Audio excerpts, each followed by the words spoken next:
Okay, we are live FB.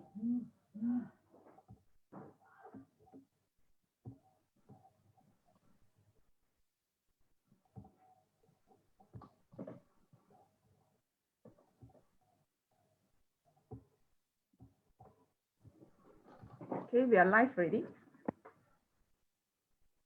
Yeah. How many participants? They are coming in. Okay, let's wait a while.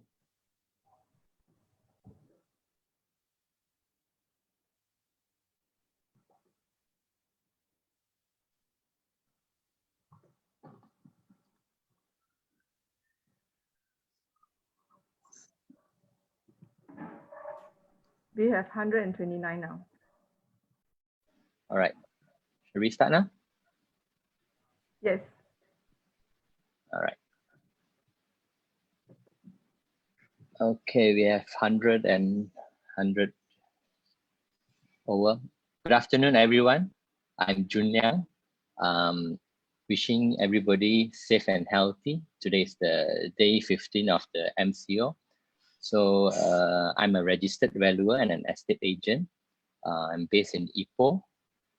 My company is, my firm is G1 Properties, and I'm currently the MIA Perak branch chairman. And it's my pleasure to introduce our speaker for today, Mr. Allan Sim, for our MIA Hope program. I think for the past few days, many of us have benefited from this program, and I look forward to many more of this program. So a little bit about Mr. Allan Sim. He's a registered valuer and also an estate agent with over 18 years of experience in property valuation, real estate agency, and marketing. And he's currently an executive director of Knight Frank Malaysia. So I think with Knight Frank is involved in mainly commercial real estate transaction in lands, development, joint venture, industry, and hospitality. His team in Knight Frank also won the Industrial Firm of the Year in 2018 during the MIA National Real Estate Awards. And Mr. Allan Sim is also the current council member for the Royal Institution of Surveyors Malaysia, RISM, and also sits in the Estate Agency Practice Committee in the board. So I also regard him as an established trainer, as he is also a part-time lecturer in University Malaya and also a recognized RICS trainer. So I think we are very lucky today to have someone from a multinational company to give his thoughts. And I think the topic today will be commercial properties after MCO. So I think without further ado, I'll pass over to Mr. Allan Sim. Allan. Thank you so much, Julian, for your kind words on me and your kind introduction. How are you, everyone? Happy 1st April. And this is the start of the Q2 of 2020. Nervous? How? Past 3 months, we have not been doing well, am I right? So today I'm here definitely not to tell you all the possible negative events and impress how bad the commercial market will be and so on. Okay, so today we are all here to understand what we should look for opportunity and grab those potential businesses in real estate transactions, particularly in commercial sector. So certainly there will be opportunity out there. I think all of us, all RANs, REA, valuers, we must agree on this. Yeah. To me, personally, whether good or bad times, there are certainly jobs for us.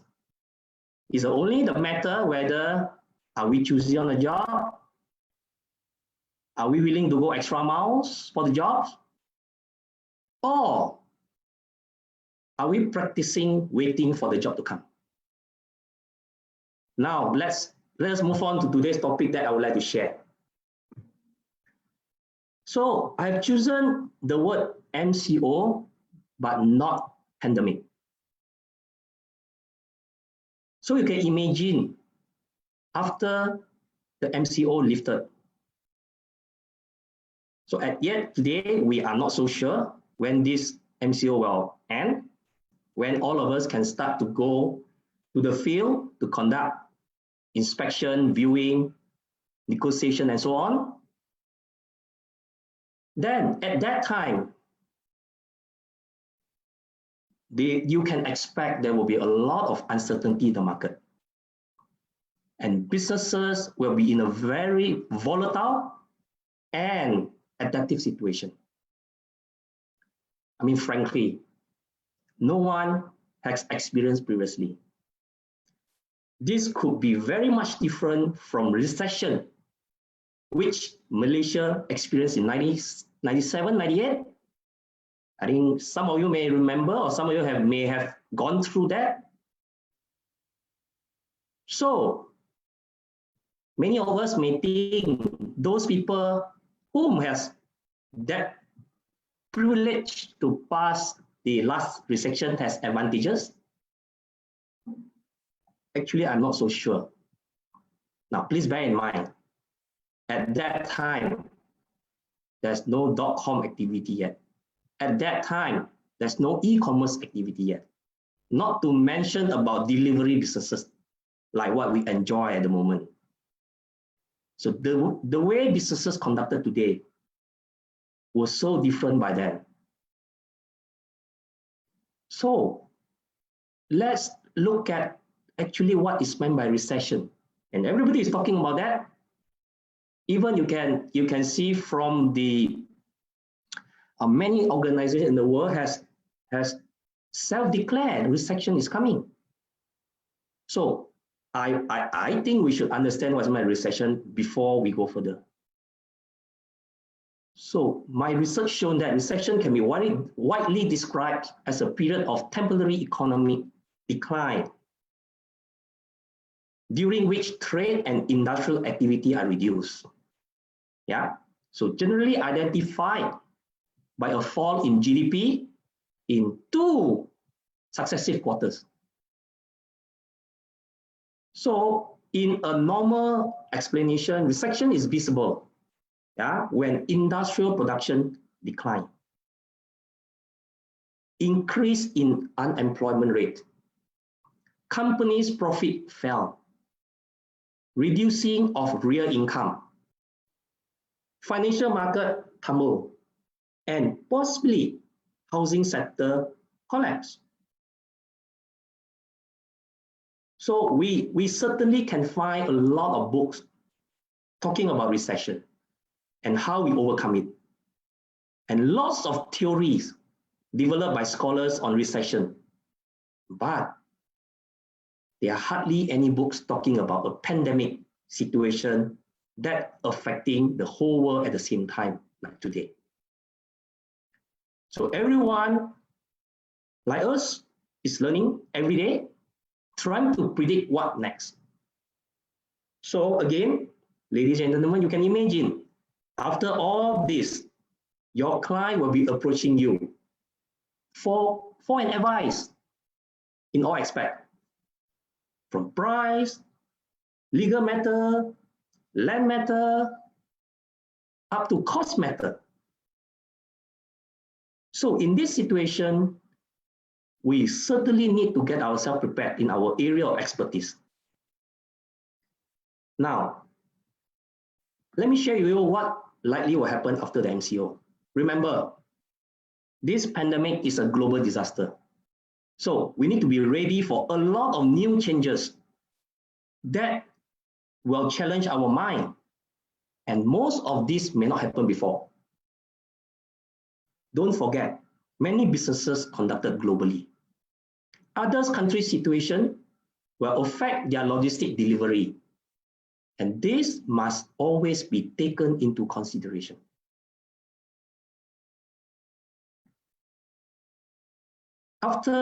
Assuming after Malaysia lifting the MCO, other countries may still in a lockdown situation. no physical cross-border business activities is allowed. So many businesses still yet to assess their real impact. By then, no major decision we made. Business and property owners will be in search for potential solutions. This is the time, ladies and gentlemen. I presume there's a lot of RAN will be very active, a lot of agents will be very active, busy in dealing with their clients and consulting them what to do next. So before all of us talking to them, I think it's a time for us to get ready ourselves before we go into that kind of situation. Even now, I actually have already started receiving inquiries on how corporate should prepare themselves, especially on their asset strategy after the pandemic, actually. So you can see a lot of MNC, especially, and I believe a lot of your client has started thinking, what should they do by then? Yeah, and how long this pandemic will take? I don't know. Many people is talking about 6 months. Some people talk on 9 months. Some group talking about a year. Some organization talk about 2 years. So there's a lot of speculation, but to me, it's not important. As far as I'm concerned, no matter what happened, lives go on, works will come. So I recently come across a very interesting article by the Wall Street Journal. Coronavirus is forcing real estate negotiators or broker, they call it in America, to adapt. Will they sink or swim? So I think it's a very interesting, perhaps, I encourage you, to have a read at this. So whether do we choose to sink or do we choose to swim? To me, self-embrace is the key now. We have to start to learn about legal matters in terms of property, including SPA for those under construction, in terms of tenancy agreement that you have done before. Yeah, so you must understand the deal you have done before, whether the tenancy allow any rent reduction or allow any early termination or allow any subletting. So perhaps it's time for all of us to start to think, going deeper into this kind of paperwork. And we must start to learn about market sentiment in various sectors. You can't just focus on one sector itself by then, because it's all are linked. Yeah, so by then, to me, it's not a time to talk about property values. It's not a time to talk about rent. But it's a time to talk about business continuity planning. How are you going to make sure your client able to sustain and continue doing their business? So this will offer us opportunity for our client to talk to us, either potential client or existing client or previous client. So if you or we can demonstrate this very well in front of them, then I can see you definitely will pass through this period. Throw away the pricing justification method. It's time for surviving for them. So I will urge you, don't try to talk theory about values to your client by then. Don't try to tell your client, the neighbor sold how much, you can sell how much. Yeah, I think this is not the time for the moment. So how to get ourselves ready after this? Now, I think to me, because I myself involved a lot in industrial transaction, from industrial transaction, I learned a lot about business transaction and business planning and business strategy. So anything you want to do in commercial properties, irregardless shop office, retail mall, office, building, industrial, data center, anything else. Rule number one is you must know how people conducting their businesses.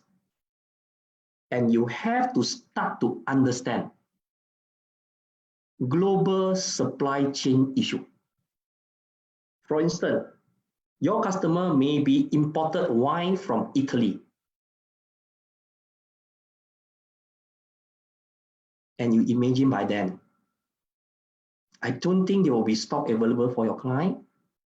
And what your client should do, right? This is just a typical example, and there's many others more. So all of you have to think of your own cases, own potential, and you will start to apply. Yeah. So what we have discussed today, and overcome it and convince your customer. So talk about supply chain. Over the past decade, supply chain has evolved to meet needs of customers like you and me, who are increasingly expecting cheaper goods on demand, right? That shows how strong is the e-commerce.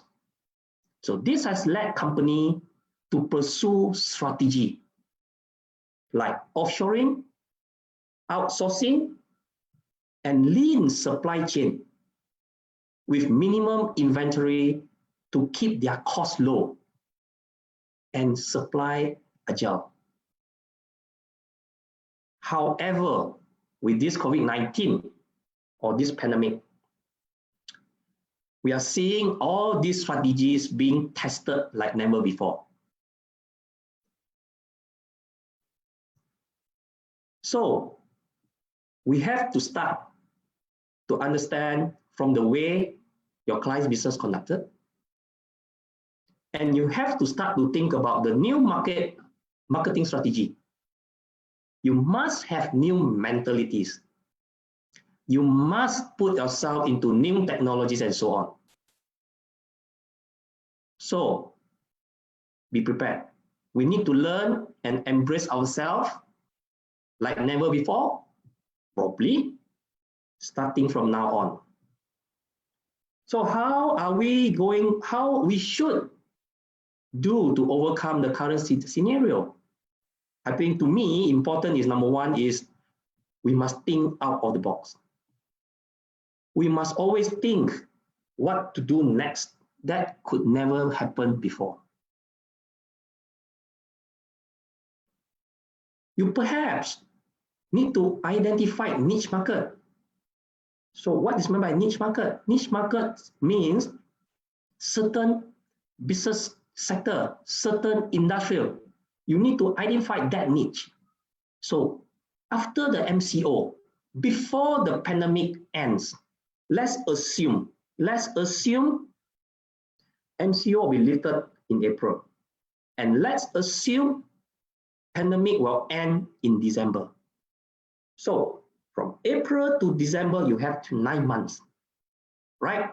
So within the 9 months, you have to be in search of niche market. What kind of business will shine? What kind of businesses will be in high demand in the market? What kind of businesses will do well in this uncertainty period? And certainly they are. Yeah. So perhaps you need to start to identify location, start to learn about location in relation to commercial. So a lot of people may start to say, busy location is a good location, but bear in mind, busy location doesn't mean fit to any single businesses, right? So you need to start to learn about all these things, start to embrace ourselves, start to read, and I give you one example. I read an article that a lot of MNC big company, they have started to build their secret offices outside the city. that when anything happens, they can just occupy it. This is one of the example. It's just one of the example that how people embrace, how people be innovate and creative in doing their strategic planning. So if we are able to share with them all this kind of information, then I think certainly you'll be looking very good in front of your customer. Needless to say, during that period, you need to increase your marketing efforts. Yeah, and you need to start to give extra services to your client. Education should be top of the list. So means you must start to learn and learn and learn every day. And perhaps already started to, is supposed to happen 2 weeks ago. Yeah. So every day you have to start to learn. You have to know what you want to do by then. You have to know which area you want to focus. Now, so new niche market, like what? Relocation market. So what is meant by relocation market? So you have to start to think whether your client would like to relocate to a cheaper place and whether are they able to do that, or whether your existing owner or existing occupier, they need to scale down their current size, and are they able to do that? So without understanding their current contract, I think it's very difficult for you to advise them. Yeah, and how about potential segregation will come in the very near future? Many occupiers may come in to say, okay, let's do half of what I'm doing now, split it to somewhere else, and this is likely to happen. How about short-term commitment? A shorter-term commitment by business owners during that period. And I'm sure that likely we are going to see very active subletting market. So with all this, then what should we do next actually? I mean, to me now is, ladies and gentlemen, number one, you have to hold your loyal investor or customer now, hold their hand tight, especially those with cash. And you know what I mean.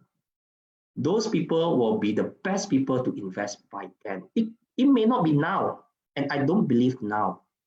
Yeah. So you have to understand, we have passed through recession. Many elite investors, they have all learned during that period. We have passed by 1997, 98. We have passed by 2005, 2006. All these people are very clever people. They know. And I'm assured you, many of them has been ready for this for a long time. So if you have such client with you, what you need to do is keep them with you, or else you will lose to someone else. Okay, then you have to start to compete with services and quality and uniqueness of your offer. You need to show your differences compared to others. You need to tell your client why they should talk to you. You need to provide them with added services. But one thing I need to say is not fee discount. Don't try to discount your fee to try to show you're better than others. Yeah, so I will never encourage any of all of us out there just to show any discount, just to win over a situation. I have read this. Any downturn will flush out poor performing agents. Not in property alone, in many others. So what is my poor performing? Poor performing means when we are not ready. So I've been elaborating a lot. I've been talking about a lot how we get ready. So I believe if you agree with me, you will not be the one eliminated. Yeah. So because at that time, our clients will be struggle to make right decision. Yeah, they will start to talk to us. Yeah, so if you are not able to talk to them, they will talk to someone else. Because by then, plenty of consultants in the town waiting for a job. Okay, so perhaps we need to start to use internet. Yeah, perhaps as one of your marketing strategy. I leave it to all of you. Your creativity, the way you do business, continue that. Yeah. So the next thing is educate your own market. So you always must get all the right fact sheet first. Like all the market knowledge, all the recent transaction, anything you must in hand so that you yourself can make a very sound decision before you can convey your ideas to your client.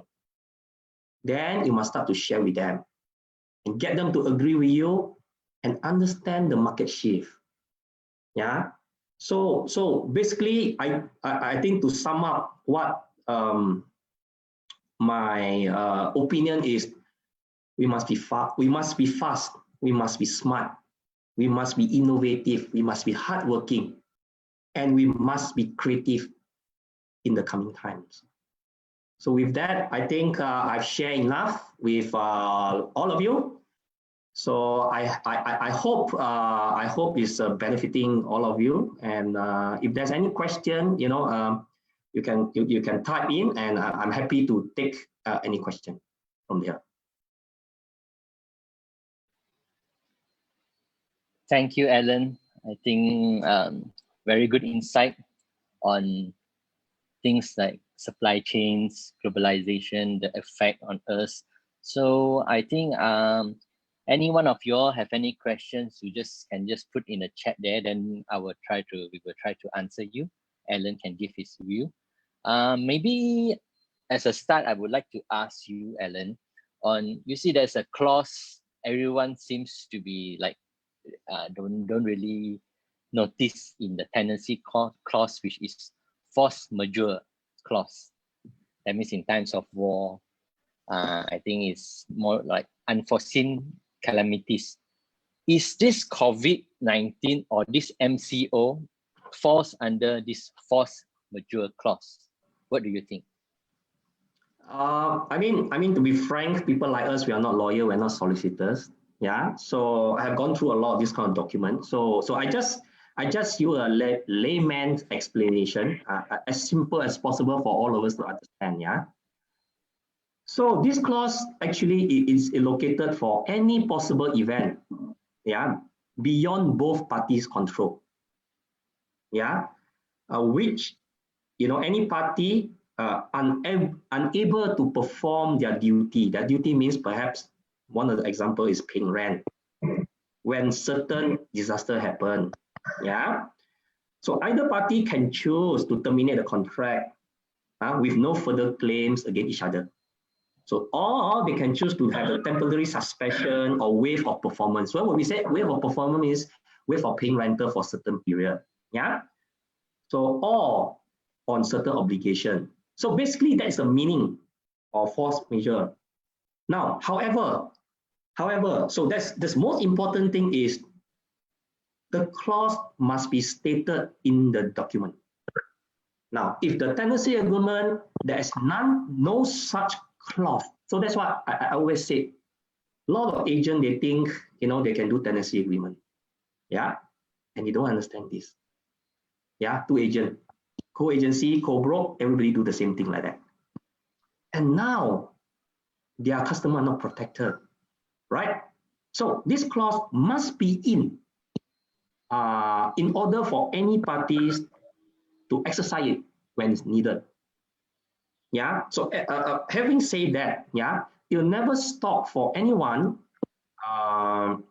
that to have different clause from here.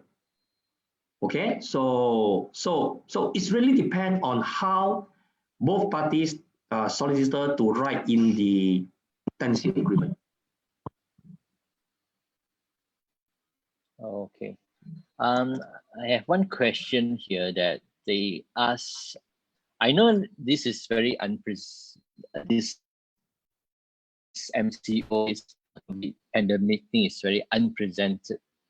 But then there's someone on your opinion on commercial properties, because we are talking on the topic today. What is your opinion on how would it affect the commercial properties, or anything you want to add to that, Allan? Okay, you see, commercial property, we talk about office, we call retail, it's very wide, seriously, it's very wide. So unless we go through sector by sector. And many of you are in various sectors. Yeah. So we have been talking a lot about retail will be suffering. Yeah. We are talking about industrial could be okay. Yeah. And we have been talking about office owner will be suffering or will be affected. But now, why, as I said again, if you remember what I said earlier, the pandemic hasn't finished yet, seriously. Yeah.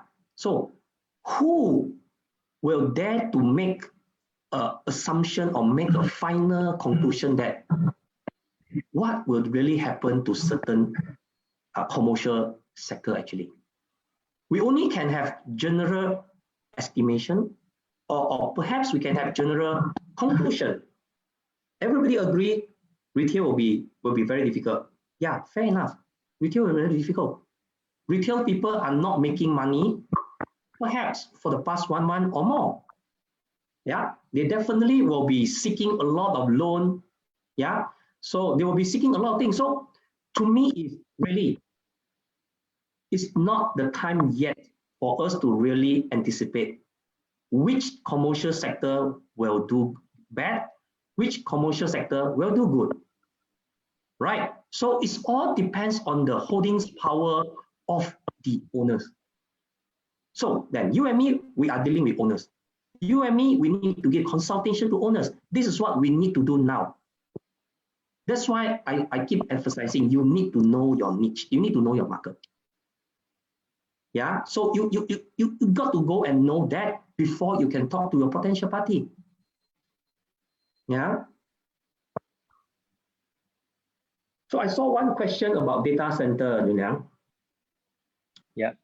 So someone asked about, do you think data center will be higher demand after this pandemic? And I share a little bit about data center. So data center is not that easy you can build in Malaysia. Data center, perhaps definitely the demand to data center generally will be good, seriously. Yeah, and it's not only now. Demand for data center has been, we have been talking about data center for the past easily 2-3 years, 3-4 years already. Yeah.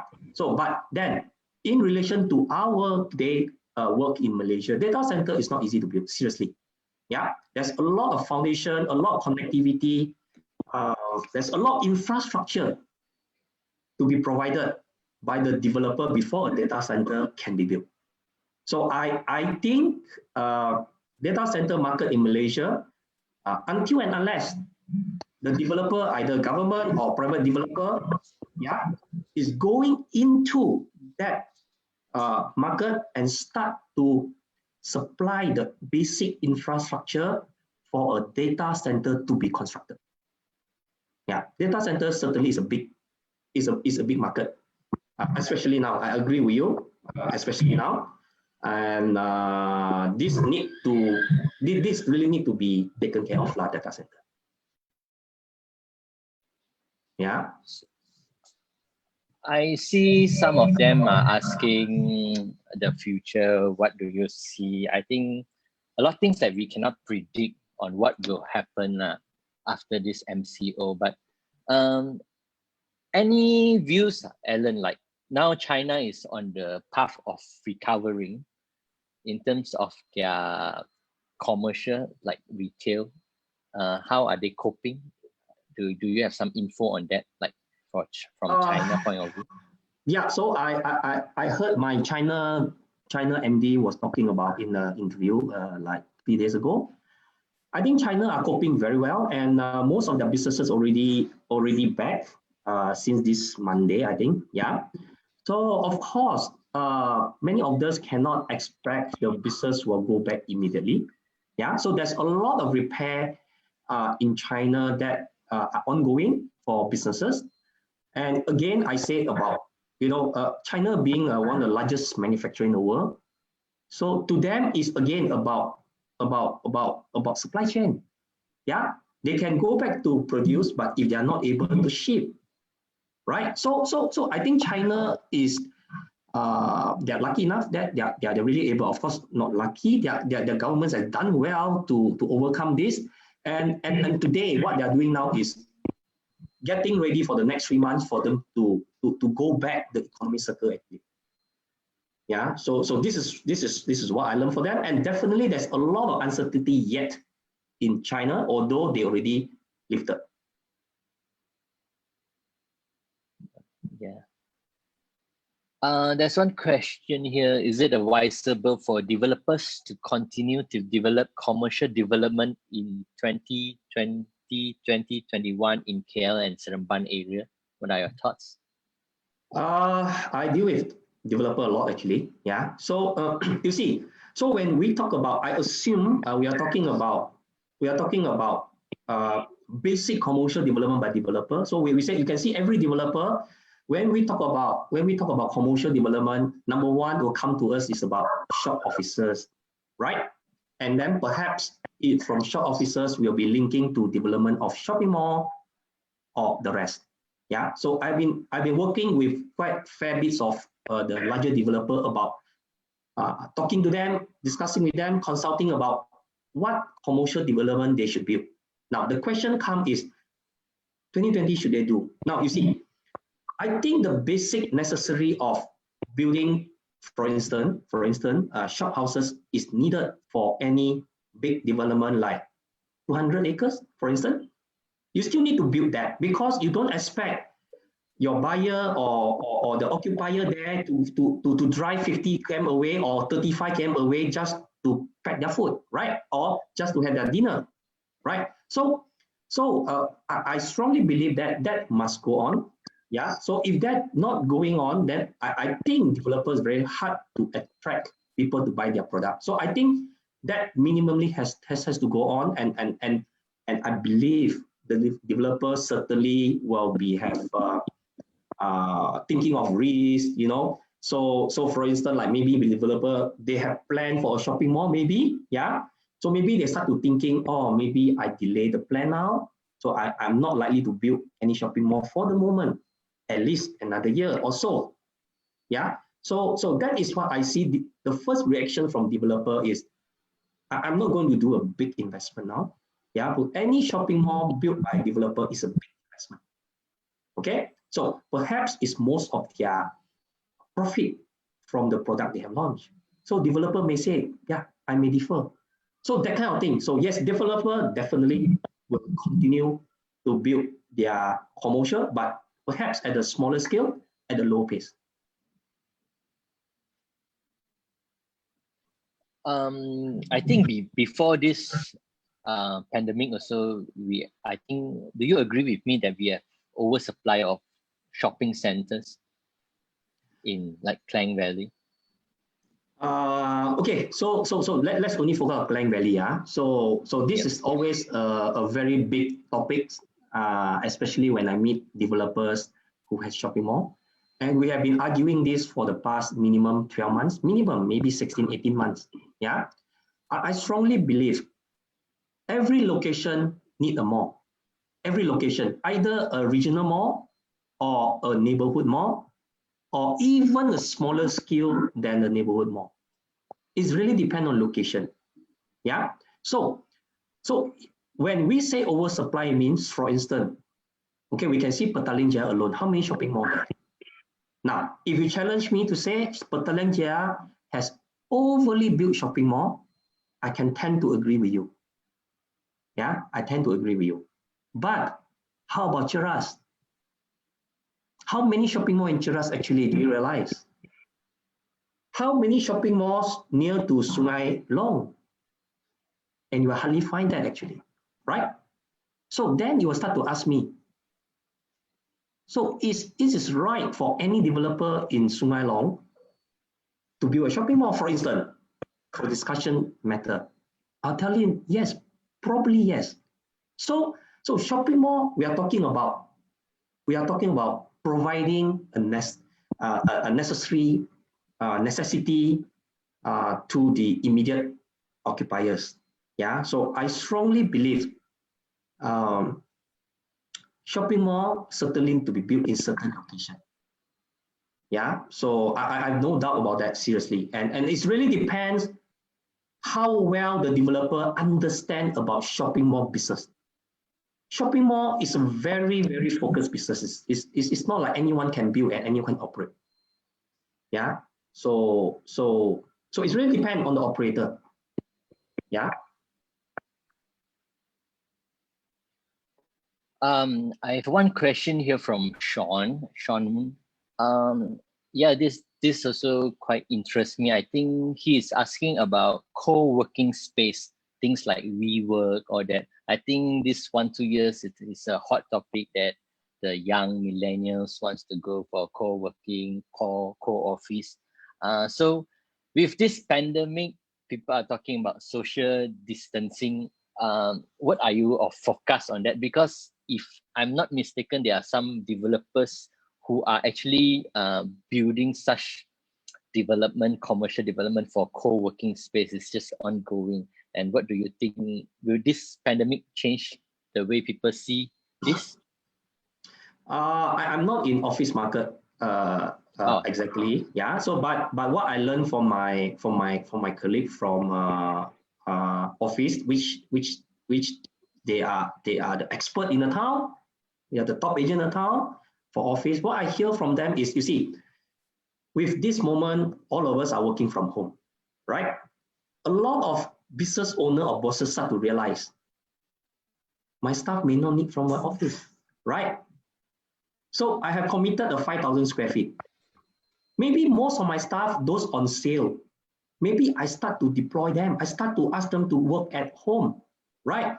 And it could be cutting down my office space, right? Or maybe they start to say, yeah, why don't I myself, as an entrepreneur, as a boss, I move into the co-working space, okay? So we will conduct calls using any apps.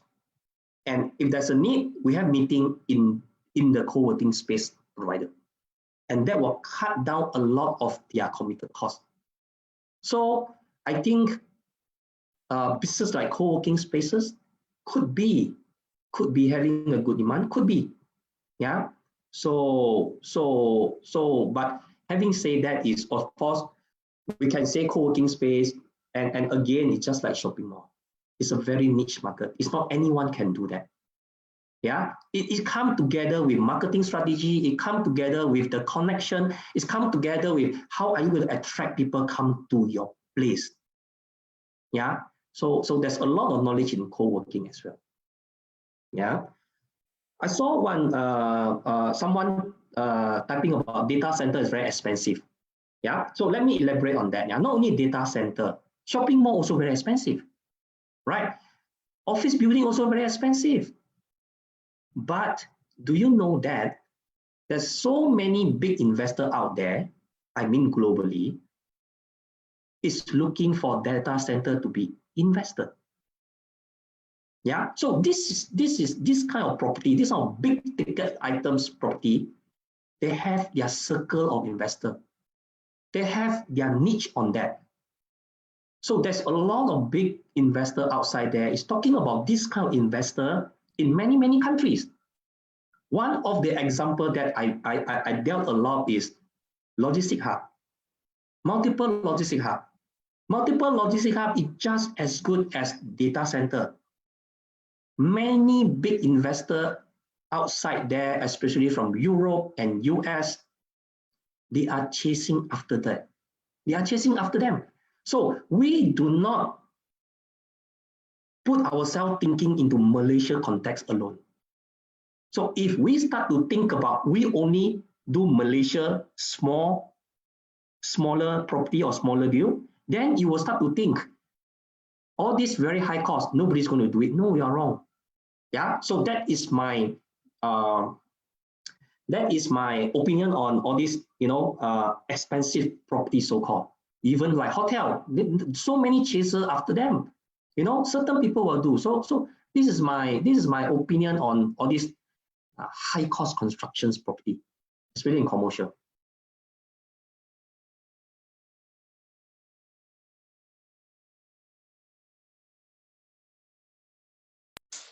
I just now someone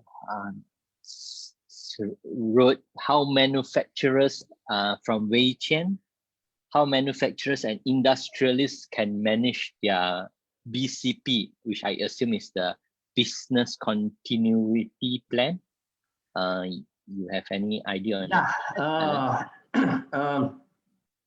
You see, manufacturer, I think let's put it two ways. Like manufacturers, if they are physically needed, their plant in their warehouse, I don't think they can shift to other places.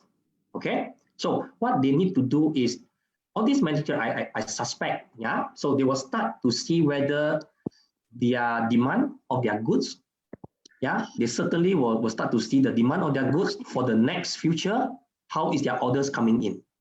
Okay, so now if they foresee the of course it always depend on the business sector again, yeah. So they will start to anticipate their orders. So if they think their order will drop, and I'm sure what they're going to imply into their BCP is they will start, perhaps number one is to cut down their staff, right? Then by then they may have to shift their plant to a smaller space. Yeah. So I always tell my people that any recession is always start from industrial first. Okay. If industrial has no production, then it will have domino effect to others. Yeah, because you can see you start to have layoff because you have low production, real income reduced. So you will start to link to many other sectors. Yeah. So manufacturers certainly now, especially now, if those manufacturers are, their product is very correlated to the pandemic, yeah. So definitely they will be in expansion mode. Yeah. So that's why I don't want to go into whether industry good or not good. It really depends. Okay. So what we need to do is we go after them.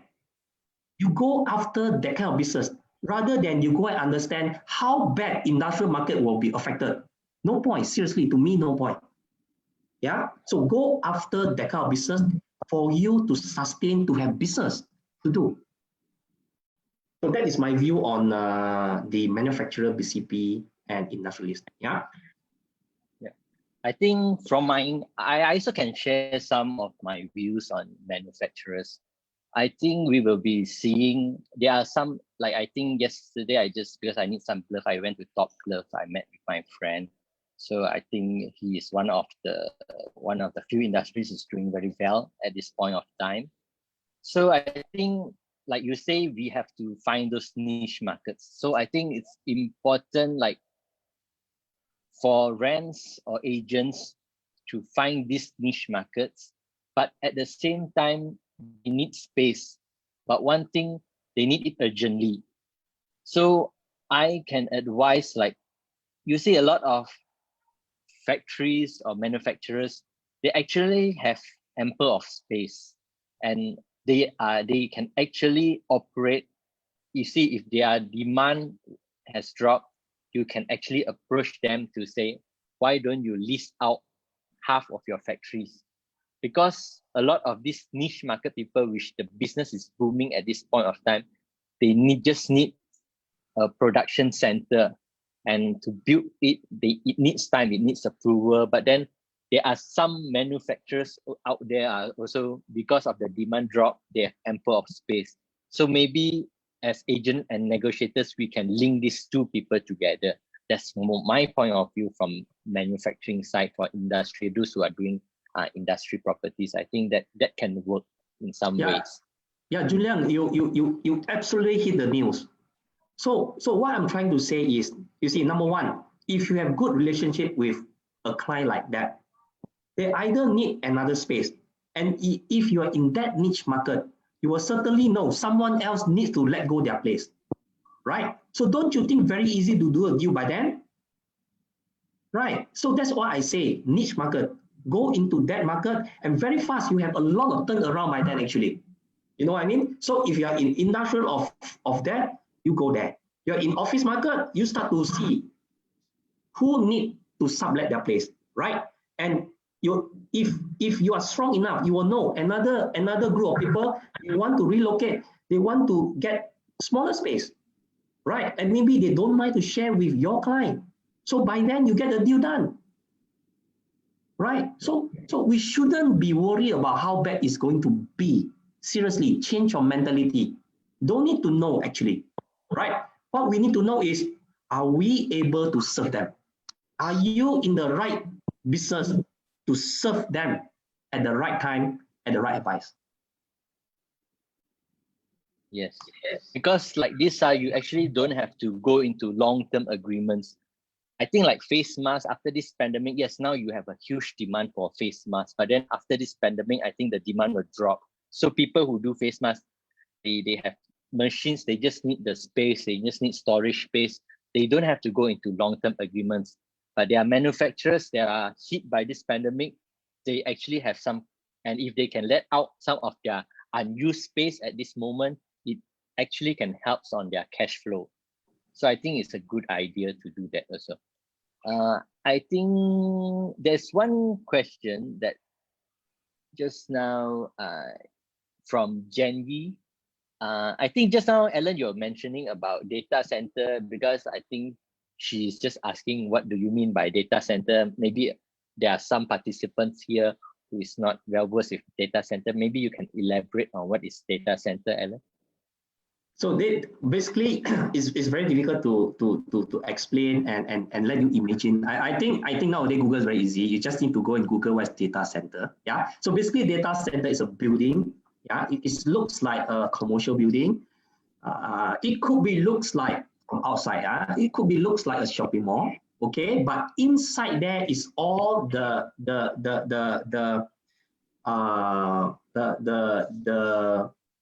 all these company, what should I say? All these data center operator, they build all this. They're using their technology or whatever. Yeah. So that building cater for all of us, either or. Basically, usually they serve multinational bigger customer for them to save their data in that location. Yeah. So basically, it's just a place for most of the multinational company, which they need a lot of space for them to save their data in that area, in that building actually. Yeah. So I mean, seriously, if you are new in this data center, I think it's not something that you can learn so quickly actually. Yeah. And there's a lot of a lot of technology to learn, a lot of terminology to learn. Yeah. So don't rush into something people say is good, you rush. Don't do that. Yeah. Don't do that. Do what your best ability. Yeah. So then you should be able easier to success rather than you keep trying new thing, and you're just 6:30 in everything. So I think there's one question by Jimmy. In this situation, can the tenancy agreement in the future be adding a clause like free rental for such incident occur in the future to safeguard the tenants? That means, do you recommend for future tenancies we should have something like this pandemic clause or something like that? I think now it's going to Would be you recommend? Now it's going to be very popular. I also think so. Everyone is going to do that now. Yeah, because yes, it never happened before and nobody bothered before, right? So definitely, I think a lot of people, not only us, owners is going to learn about this right now. Now, what is my view on this, right?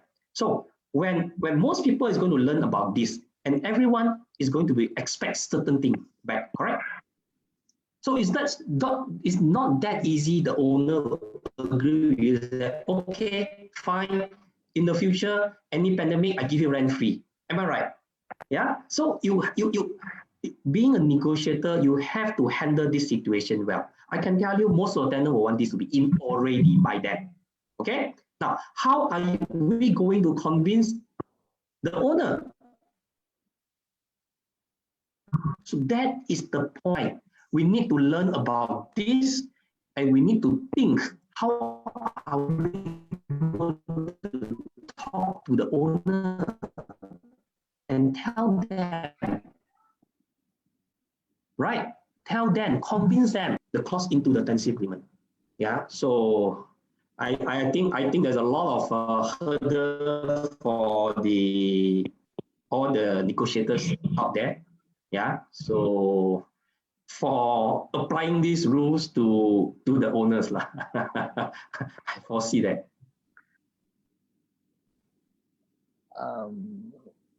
I think basically we are towards our end of the session. So I think thank you to all participants. Thank you to Allan. Allan, anything you want to add before we wrap this thing up? Simply easy. I hope every one of us will do well, embrace ourselves now, and I'm sure we will pass this pandemic. Thank you, everyone. Thank you, Julian. Thank you so much, Thank you. MIA. Thank you. Thank you, everybody. Thank you.